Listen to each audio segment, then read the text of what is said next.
En tant que président d'Arc Horloger, Richard Vaucher doit parfois communiquer en allemand, à de très rares occasions, car si son association collabore avec des partenaires allant de Genève à Schaffhouse, la branche horlogère reste majoritairement francophone.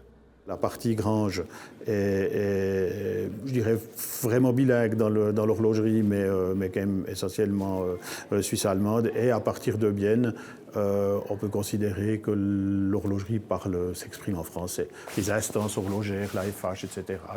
s'expriment en français. Pour Richard Vaucher, ce qui reste aussi majoritairement francophone, c'est bien le Jura bernois.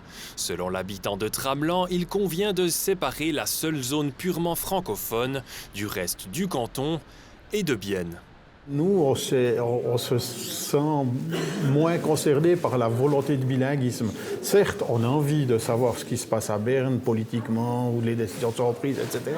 On est une minorité, puis dans ce sens-là, je pense que si on veut que notre spécificité, puis qu'on puisse vivre de manière harmonieuse avec le reste du canton, cette spécificité francophone, purement francophone, doit être soulignée, doit être maintenue, puis doit être choyée, en quelque sorte. Autrement dit, les affaires bilingues de Bienne ne concerneraient pas le Jura bernois.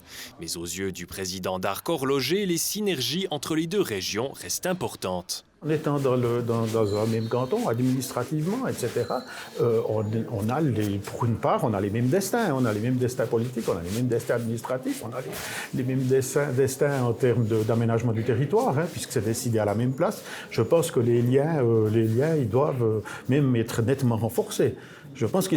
Pour ma part, je pense qu'ils devraient être nettement renforcés, mais dans la langue de celui à qui on s'adresse. Le 30 octobre, Richard Vaucher laissera les montres de côté, le temps de participer au débat à Péricipe.